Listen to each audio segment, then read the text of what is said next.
single day. Say hi, Andy. I'm recording you. I got you. Ocean City cops are not people. Yes, they are. You know what's really criminal? What's that? Those knee-high socks. I know, but that's what the brown shirts wore.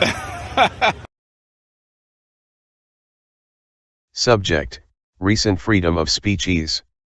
Attachment: Wood 6 CIR Free Speech Case, 014888944.pdf. Good afternoon. It is likely that the self-proclaimed free speech experts will soon be quoting to you the recent decision of the United States Court of Appeals for the Sixth Circuit in Wood v. Eubanks. The U.S. Court of Appeals is the highest federal appellate court, just below the U.S. Supreme Court. In this case, Michael Wood was attending a public function, a county fair, wearing a shirt that said "F the police." The F word was spelled out on his shirt. He was also cursing out local police officers with that and other profanities. Ultimately, Mr. Wood was arrested for disorderly conduct. Just as in the U.S. Supreme Court found in Cohen v. California, another case frequently cited by our local experts, the Sixth Circuit Court of Appeals held that the mere display or utterance of the F word when not coupled with some form of violent behavior, does not constitute the criminal offense of disorderly conduct. Despite representations made by the local experts to the contrary, neither the Wood case nor the Cohen case stand for the legal proposition that the F word is constitutionally protected and may be displayed or uttered whenever and wherever one may please. Neither case was based upon a statute or ordinance similar to our city's sign code, intended to protect children from the public display of indecent language.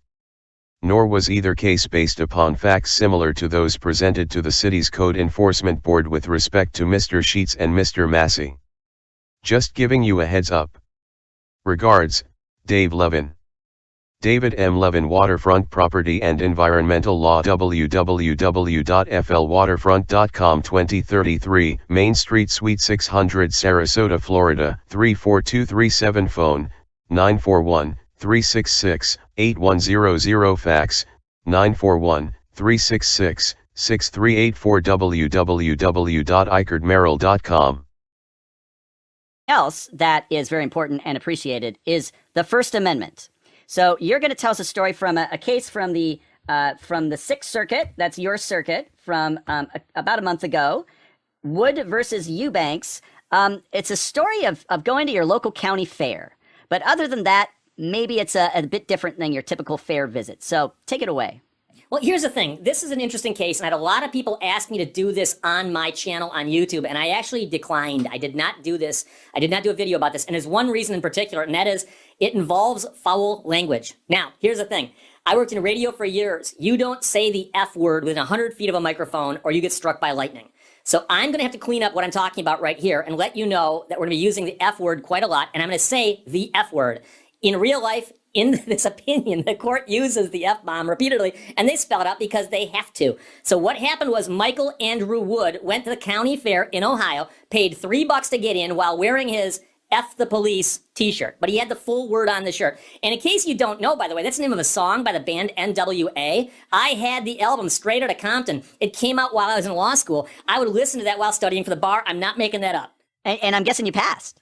Yes, I did. First try.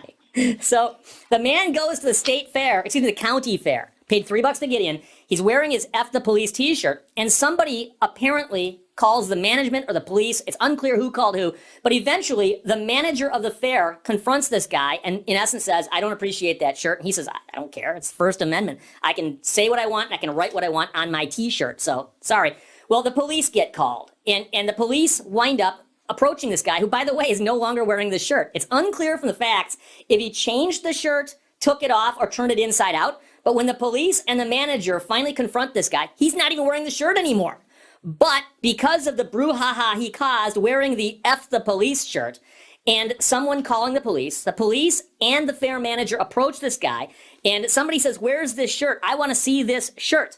But he's not going to cooperate with them. So Wood knows his rights. He does not have to answer questions. He hasn't broken any laws. All he's done is worn a shirt that expresses a political sentiment that some people might not like. But the First Amendment doesn't actually say you've got a right of free speech so long as you don't offend fairgoers in Ohio. It actually says you've got the right of free speech. So he was no longer wearing the profane shirt, which is what the Court of Appeal says. And he did say, I'll leave. I want my money back, but I'll leave. So the fair manager flipped him $5, said keep the change. They had a little discussion about that. At one point, Wood said, well, very well, I'll be talking to my attorney about this. But the whole time he's talking to the police and he's talking to the fair manager, he keeps going back and forth with two primary topics. Number one, he insults the cops to their faces repeatedly. At one point, he calls them mother effers. You guys are 6 bitch-ass effing pigs, effing thugs, F all of you, you dirty rat bastards, effing thief, you're thugs with badges, you're effing thugs with badges. It's almost like a mix and match where you take a bunch of words and you jumble them and just put them together in different orders. He puts NWA to shame. Yeah, he clearly is not a fan of the police. So the police say you've got to go, you got your money back. Again, he's not even wearing the shirt, And so they say you've got to leave. And they start escorting him out. And the whole time, by the way, he's also saying, you guys understand I've got the right of free speech, right? You understand that, right? And he's saying things like that also to them, mixed in with the effing thugs and so on and so forth. 6 deputies. It took 6 deputies to walk this guy to the gate. And as they're walking to the gate, the fair manager says, can't you charge him? Can't you arrest him? And the fair manager appears to be the guy who's encouraging them to arrest this guy. And finally, they decide, yeah, we can arrest him. They arrest him for disorderly conduct. Now, here's the thing. If you were to step back and examine this entire transaction, 2 things happened. The guy wore the shirt that says F the police. He took the shirt off. Then the police showed up and he verbally told them what he thought of them, intermixed with a little lesson on constitutional law, saying First Amendment, I've got the right to express myself, you guys don't know what you're talking about, you're doing this all wrong, blah, blah, blah. So they arrest him for disorderly conduct. And they dismiss the charges because later they say they couldn't find witnesses, the sun was in their eyes, it's unclear, but they dismiss the charges. So then he sues the police for the unlawful arrest. He says, I was arrested wrongly. And as they so often do, the police raised as a defense qualified immunity. They said, well, if we made a mistake, if we made a mistake, it was the kind of mistake that might happen in the normal course of business for a police officer, and therefore we get qualified immunity. And as many people know, the police can claim ignorance of a lot of laws and say, oh, we didn't know it was wrong to beat somebody up. We didn't know it was wrong to steal something. It turns out the 6th Circuit says, yeah, but you should know it's illegal to wrongly arrest somebody. Someone actually has the right to not be arrested if they haven't broken the law. So the qualified immunity is immediately called into question by the 6th Circuit. But at the trial court actually said, you know, qualified immunity sounds good to us. Dismiss the case. So they dismissed it. So it's up on appeal to the 6th Circuit. First thing the 6th Circuit says is we got an issue here because qualified immunity does not sound like it's going to work. And they looked at whether or not this guy should have been arrested for disorderly conduct in Ohio. Because although this is a federal action, federal courts apply the substantive laws of the states in which they reside while using federal procedure and, of course, federal law that overrides like the Constitution. So when you're looking at somebody who's being arrested for disorderly conduct, you have to look at whether or not there was, probable cause to arrest him for that. And the question is, what did this guy do? And it turns out that in Ohio, you can't get arrested legally for disorderly conduct for simply using words.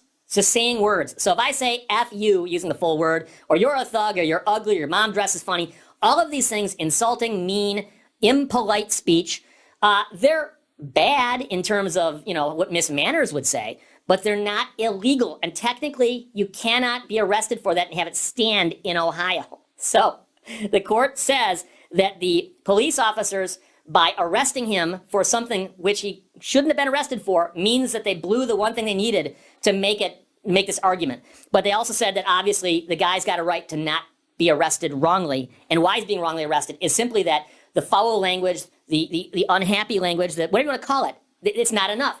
And they also did a very nice job of explaining the history of how this has progressed. 60 or 70 years ago, they probably could arrest you for saying F you a little bit too loudly in public.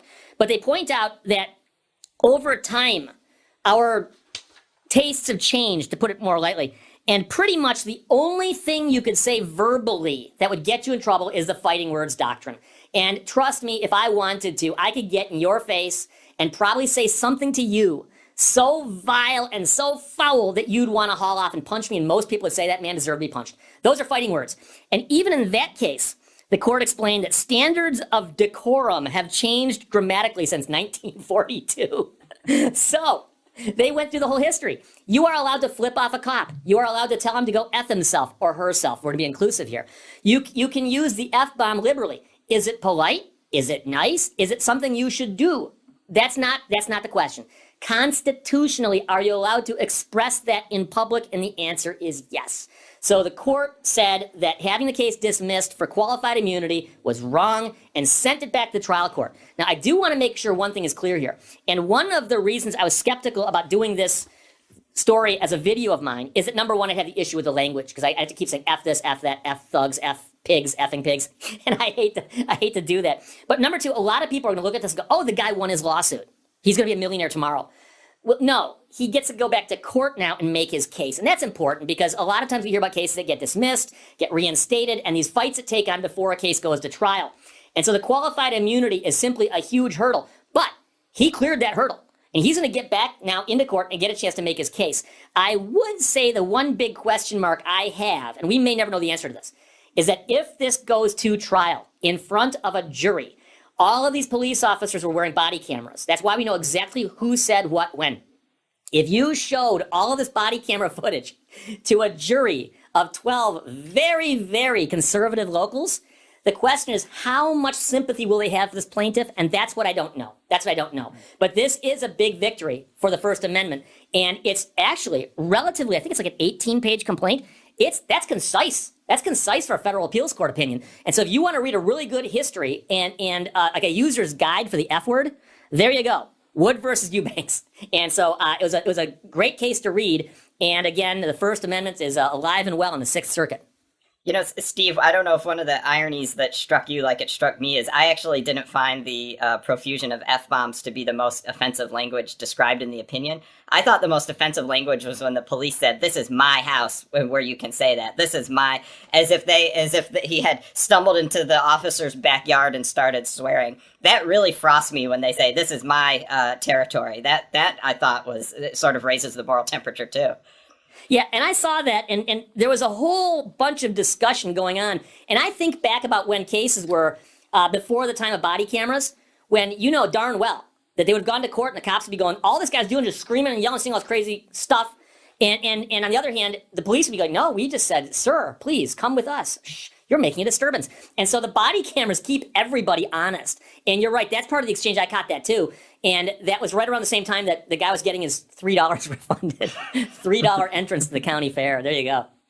Yeah, often we have cases on Short Circuit where we translate for our audience and especially non-lawyers, and maybe it would be a little confusing if you went and read it, but we encourage them to. This is a case I absolutely encourage everyone, lawyer or not, to go and read, because the facts are just pretty amazing. If this, I can't remember if the show Cops is still on somewhere, some way on some channel, but this would be an amazing episode of Cops. Quite a lot of bleeps if they still had it on Fox or whatever channel it started on, but it would be one of the most entertaining episodes. On the legal side, what I thought was interesting, and I guess this might have been just the tactic that his lawyers took, but although the First Amendment's very much involved and they talk about fighting words, it was more a claim that he was unlawfully arrested than that his First Amendment rights were suppressed. And I guess maybe they thought they had such a good claim under the Ohio statute that was more the direction they went. Did that strike you at all, Steve? Well, there were a couple little things buried in footnotes in this case. And I remember in law school, you discover a lot of cool stuff in footnotes. And at one point in time, they said, we're taking you out of here, you're leaving. And they started walking towards the front gate. And the man said, no, I need to go out the back gate. That's the way I came in. And the police said, we want you to go out the front gate. He goes, no, I'm going to the back gate. And he went towards the back gate, so they escorted him to the back gate. On appeal, the police argued and said, well, we could have arrested him for disobeying a lawful order. Court of Appeal says, yeah, you could have. And if you'd raised it, you could have argued it too. But you didn't. And that's what makes you wonder, because they point out that simply using words is not going to do it 99.9% of the time. They gave some examples of people who had coupled words with something else, like sticking your hand in someone's face and saying something that might seem threatening. And then how close you are to somebody, the proximity, might make the words step up a little bit, or somebody threatening. Like, you know, if you keep doing it, I'm gonna rip your head off, is another example they give. Well, that's a threat. But the funny thing is, they actually said, they hinted that if they had arrested him for disobeying a lawful order, this might be an entirely different case, but they didn't do that. And it's kind of funny to me that the police were so intent on arresting the guy, and they were so upset by what he was saying, that they stuck those two together when they could have said, hey, we want to arrest the guy, let's get creative. We told him to go that way, he went that way. And we might not be here today. The funny anecdote I have about that is I once heard years ago, who knows if this was apocryphal or not, a friend of a friend was driving and saw his local police officers that he had quite a bad relationship with, and flipped the cop off with both of his hands. And the cop pulled him over and arrested him for driving without touching the steering wheel. Or gave him a ticket, at least. But not, of course, for expressing his First Amendment free speech rights. And I think one of the things that comes back to haunt you, you've always got to be careful, the joke about, you know, careful what you wish for. And one of the police officers on the 18th page of an 18-page decision is quoted as saying, while en route to jail, one officer said to Wood, how's that work? You got a shirt that said F the police, but you want us to uphold the Constitution?